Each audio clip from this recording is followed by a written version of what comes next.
بسم الله الرحمن الرحیم. قدرمندو لیدونکو اوریدونکو او ګرانو هیوادوالو سلامونه او احترامات مې ومنئ. نن 13 د جنوري کال 2014 چې جمعة المبارک سره سمون خوري ستاسې په خدمت کې حاضر یم. نن ډیر مهم نړیوال خبرونه را سره دي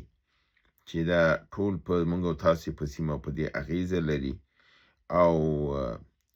ځینې خو داسې دي چې زموږ او تاسو لپاره حیاتي دي او په عین حال کې د خیبر پښتونخوا نه د عملیاتو راپور هم دلته را سره دی. راځم په نړیوالو خبرونو کې څرنګه چې تاسو په جریان کې یاستئ او هره ورځ موږ هم تاسو ته خپل خبرونو کې دا وایو چې د دنیا کړکېچن حالت دی او دنیا په یو بحران حالت کې ده او دا بحران د اسرائیل او د امریکې له کبله ټولې نړۍ ته را پیدا شوی دی او نړۍ ورسره مخ ده او بالخصوص د امریکا دا کومه پالیسي چې په دغه مقطعي زمانه کې شروع کړې ده چې یو خانه ایران ته ګواښ کوي یا خواته ونزویلا باندې برید وکړ بل خانه ګرینلند ته او دغه شاخونه دغه کړل خو کله چې بیا د جنگ صحنې ته راغی اوس حیران دی چې ایران باندې برید وکړي که ونه کړي که برید کوي هلته اروپا او د سره شخړه ځان ته جوړه کړې ده یعنې بې وخته یې خوله ور واچوله او اروپایان ځان پسې راوپارول نو او بل دا دی چې په نړۍ کې هر یو چې خبره شوه بندیزونه تعرفې او تحریمونه یې پرې ولګول دا په خپله د جدي عکس العملونو سره مخ شو او دا کار یې عمومي وکړه د دوست او د دښمن سره یې وکړه نو نن د هغې سره اوس چې عکس العمل ورباندې کېږي دا یې ورسره په مشکلاتو کې دی. په هندوستان باندې دوی تعرفې ولګولې سره دی چې د هندوستان سره د امریکې تجارت 1.8 میلیارده ډالره دی د کال 1.8 میلیارده ډالره چې په دې کې لویه حصه د هندوستان دغه دی چې په امریکا باندې جنس خرڅوي او د دې یو په حدود د 50 میلیارده چې دي دا د امریکې نه دغه کېږي زیاته حصه یعنې د هندوانو ده مګر په هندوستان باندې هم فیصدي ډېره اوچته ولګوله او دا ورته ویل چې تر څو د روسیې سره د پټرولو قرارداد نه یې دغه کړی د ایران سره د خپل قرارداد نه یې دغه کړی بند کړی نو زما به دا تعرفې په تا باندې او دا مشکلات به زه درته جوړوم چې دا د هندوستان او د امریکې په تګلاره باندې تاثیر وکړ. بالاخره تاسو وکتل چې په اروپا باندې هم دا تعرفې ولګولې بیا د ناټو سره مشکلات جوړ کړل بیا د ګرینلند مشکلات شروع کړل اوس تاسو ګورئ چې ورو ورو اروپا د چوکاټه د وتو نه ده ځکه ټول اوس چین خواته روان دي چین سره روابط جوړیږي جرمني نه تنها چې ورته ویل چې خپل پایګاه د دیز نه وباسه عسکر د دیز نه وباسه برعلاوه له دې نه لوی اقدام چې بل جرمني وکړ د جرمني پس له دویم نړیوال جنګ نه د امریکا په ریزرف بانک کې 114 میلیارده ډالرو په ارزښت سره سره زر هلته ایښي دي اوس جرمني وایي چې زه خپل سره زر راوباسم او دا د امریکا ریزرف بانک ته ډېره لویه صدمه رسوي هغه د وزن د لحاظ نه د هغې د هغه اعتبار د لحاظ نه اعتبار ورته خرابوي خو جرمني دا تصمیم نیولی دی چې خپل سره زر به د امریکا نه راوباسي 114 میلیارده ډالرو طلا ده چې ډېره زیاته دغه لري موږ تاسو په امریکا کې 3 میلیارده ډالرو طلا لرو نو زموږ وړوکی ملک دی او غریب هم هستو خو دا بیا هم زموږ هم دا 3 میلیارده ډالر هم ډېر شی دی. همدارنګې سویډن ډنمارک ناروې دې ملکونو هغه کوم یو چې د بانډونه دي د پیسو چې دلته د پیسې امریکا ته ورکړي دي په مقابل کې بانډونه اخیستي هغه بانډونه دی ویل چې دی خرڅوي یعنې خپلې پیسې کیش کوي او بانډونه په آزاد مارکیټ کې خرڅېږي امریکایي پیسو بانډونه دي په دغه کې اعتبار کې ورکړل شوي دي پیسې د امریکې سره ده دی راځي هغه بانډ خرڅوي بل نفر راځي بانډ فرضاً د 1.5 میلیارد په 1 میلیارد باندې خرڅېږي هغه نفر ګټه کوي هغه دا بانډ اخلي دی ته پیسه نقده ورکوي هلته ځي امریکې ته وایي دا پیسه اوس زما ده بانډ ما سره دی د 1.5 میلیارد ډالر زما دي هر وخت چې وغواړي هغه یې ایستلی شي ځکه چې هغې بانډ په بیه اخیستی او دا بانډ په آزاد مارکیټ کې دی خرڅوي خوښې که یو بل امریکایي اخلي خوښې که یو اروپایي اخلي خوښې که افریقایي اخلي دوی دا خرڅوي اوس راځو د هندوستان او د اروپا په سطح ډیر لوی قرارداد وتړل شو او د دې قرارداد حجم دومره لوی دی چې ویل کېږي چې د فعلا په دې سیمه کې ثاني نشته او په عین حال کې د قرارداد ارزښت دا دی چې هندوستان باندې کومه تعرفه لګېدلې ده هغه د امریکا د تعرفې بې اعتباره کوي اروپا باندې کوم تعرفې لګېدلې هغه بې اعتباره کوي یعنې امریکې ته وایي ته پوهېږې تعرفې دې پوهېږې تا سره موږ تجارت نه کوو موږ خپل په منځ کې تجارت کوو اخو ملکونو ته هم وایي چې تاسو خپل منځ کې تجارت کوئ زما تعرفه به نه خرابوئ نو دی اوس ویلی دي چې موږ خپل تجارت کوو او نوي قراردادونه یې تړلي دي او ډېر لوی قراردادونه یې تړلي دي په هغې کې به یو څه زه تاسو ته تذکر کړم پخوا اروپا ته د دغه نساجي یا ټکسټایل چې ورته ویل کېږي د تکې ضرورت د اروپا چې و دا د پاکستان بنګلادیش او همدارنګې د نورو ملکونو نه پوره کېده اوس دغه قرارداد 98% کاملا دا هندوستان ته ورکړ شو یعنی د پاکستان او بنګلادیش مارکیټ هم خرابېږي او د امریکې مارکیټ هم خرابېږي او هندوستان به په اروپا ته ټول ځي ته به د ټکسټایل دغه چې دی دا به هندوستاني فصله دي ځي بالمقابل هندوستان د اروپایي موټرونو بی ام ډبلیو مرسډیز همدارنګې دا نور موټرونه جګوار ساب ډېر زیات موټرونه دي د اروپا خو ټول موټر جوړوي او ښه موټرونه جوړوي هر یو خپل ځان ته د لینډ روور همدارنګې فرضاً دغه ډېر هر مملکت یې ځان ته یو ښه موټر لري ایټالیا ځان ته خاص موټرونه لري فرانسې ځان ته لري جرمني ځان ته لري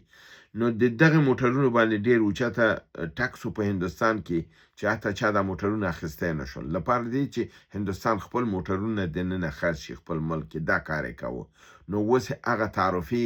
ډېرې ټیټې کړې دونې ټیټې کړې دي چې اوس هر هندوستانی کېدی شي مرسډیز ځکه هندیانو پاکستانیانو دا خلک چې دي دا د مرسډیزو د بی ام ډبلیو داسې دي لکه لیوني غوندې دي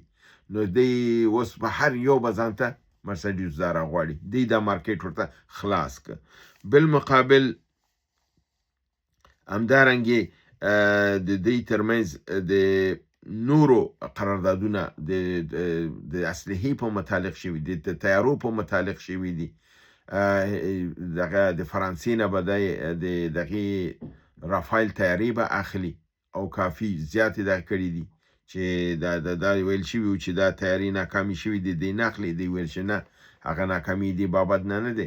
تخنیکي ستونزه وه زموږ خپله وه او موږ دا تیارې ښې تیارې دي دنه زیاتې اخلو همدارنګې د ټولو اروپایي ټولنې سره ډېر لوی قرارداد تړل شوی دی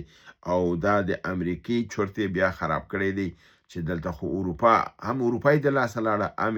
هندوستان د لاسه ووته نو دلته اوس چې کله دغه 1.1 میلیارډ ډالر امریکې سره تجارت و دا خود به خوده کمیږي اروپا سره زیاتیږي د اروپا چې کم تجارت د امریکې سره و چې خرابېده هغه د هندوستان سره ځان ته لوی مارکیټ په هندوستان کې پیدا کړ اوس د اروپا ټول اجناس چې دي یعنی هندوستان 98% خپل مارکیټ د اروپا ته ور وسپاره 98% مارکیټ ټول اروپا ته دا کوي چې دلته موټر دې هم راوړلی شي جنس دې هم راوړلی شي کوم شی چې ته ډېر شیانو باندې ورته ټکسونه یې دغه کړل او ډېر لوی قرارداد یې سره وکړ دا و د ډونالډ ټرمپ په حساب اقتصادي دغه چې دی ویلې زه د امریکا اقتصادي مشکلات حلوم د کاناډا متعلق خو مې برنامه تاسو ته کړې وه چې څومره لوی ضربې هلته د امریکا ته ورسولې او څومره لوی دغه پروګرامونه کاناډا چې دوی سره درلودل په میلیارډونو ډالر هغه اوس په خرابېدو دي راځم دویم خبر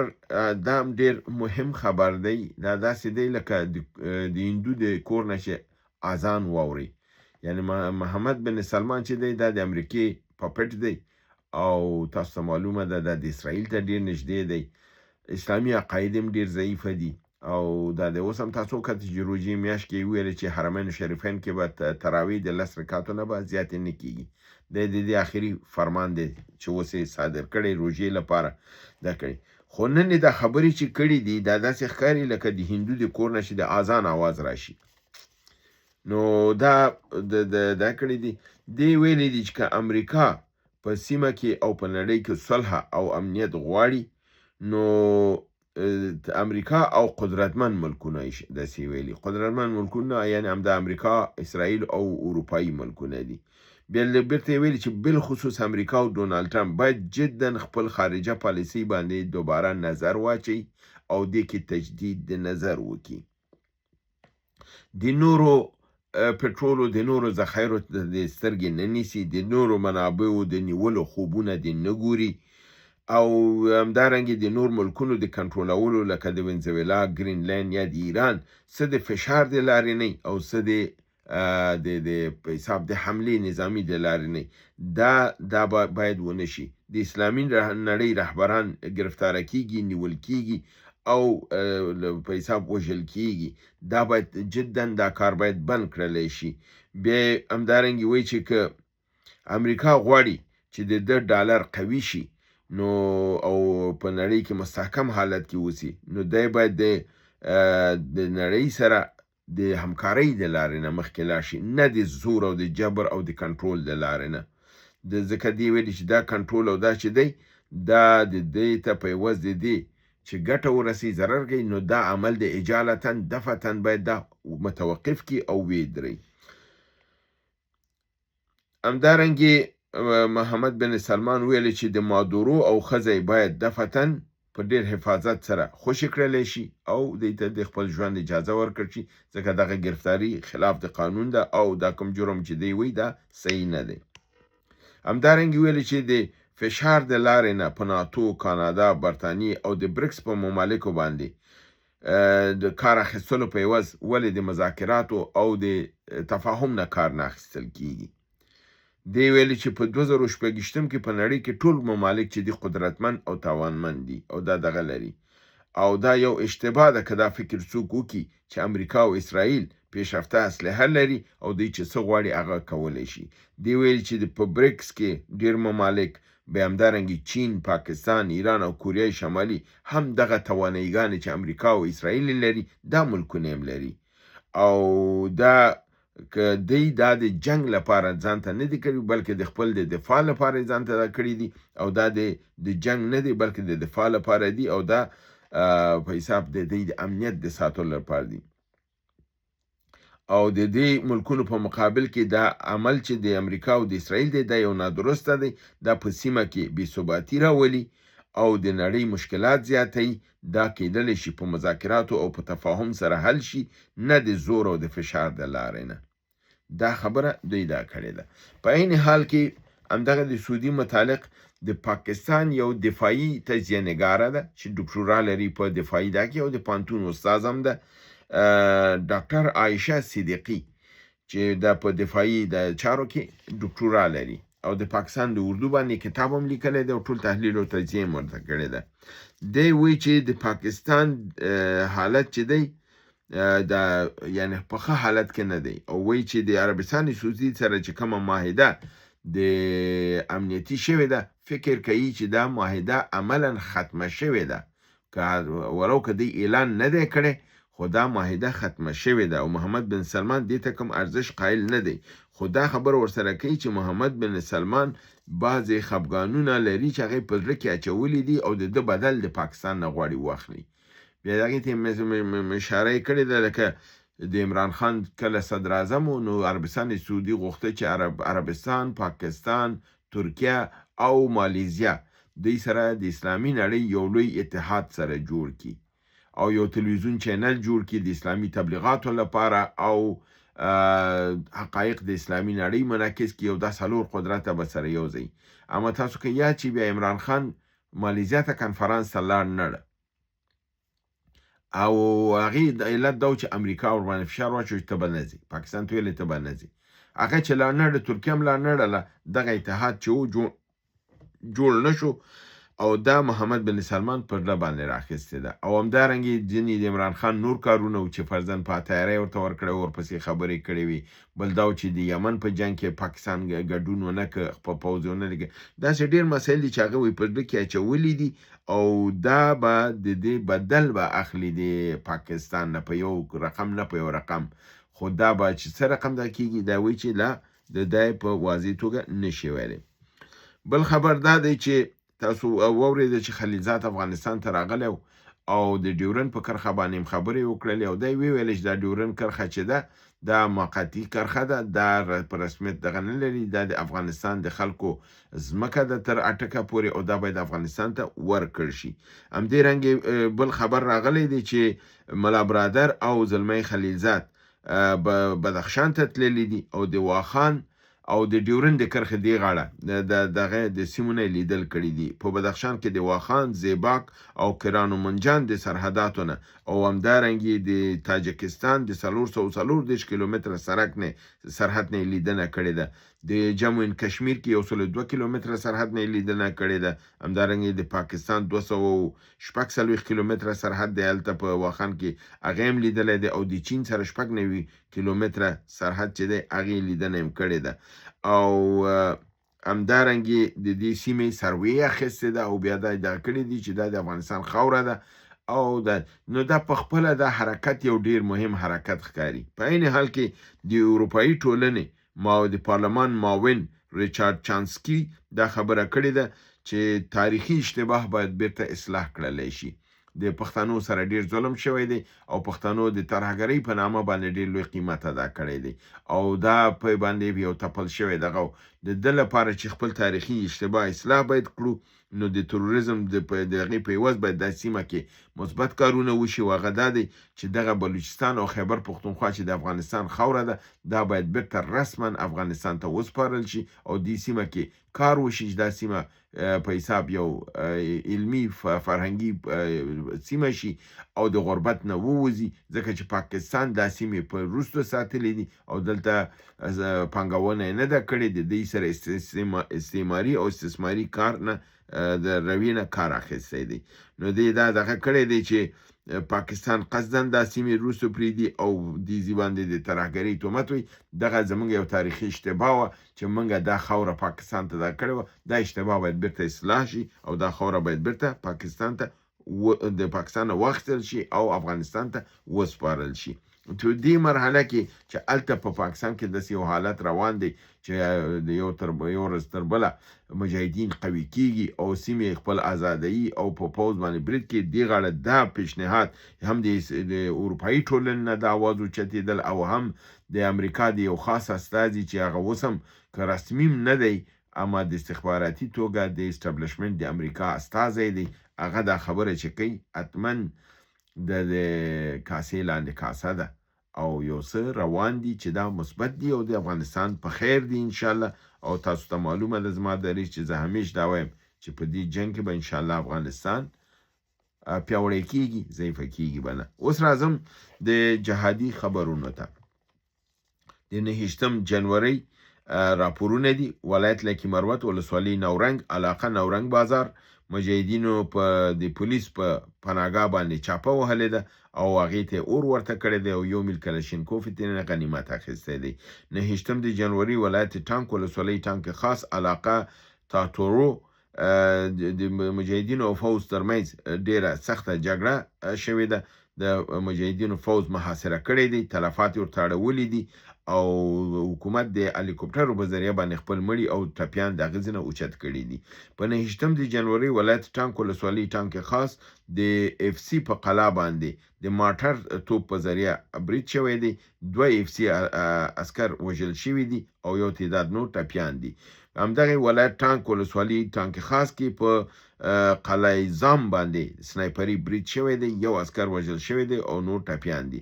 همدارنګه په 29 جنوري ولایت وزیرستان شمالي ولسوالۍ میرانشاه علاقه غونډۍ کلی د نظامیانو په مورچه باندې د داشکي برید شوی دی، مالی او ځاني تلفات ورراړول شوي دي. په 29 جنوري ولایت بنو ولسوالۍ ډومیل علاقه ډمي جنگ شدت روان دی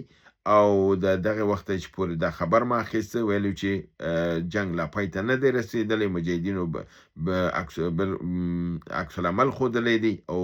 په د مقابل کې تلفات د جانبینو شته دی، مګر د تلفاتو راپور لا نه دی راسول شوی ځکه چې جنگ روانو.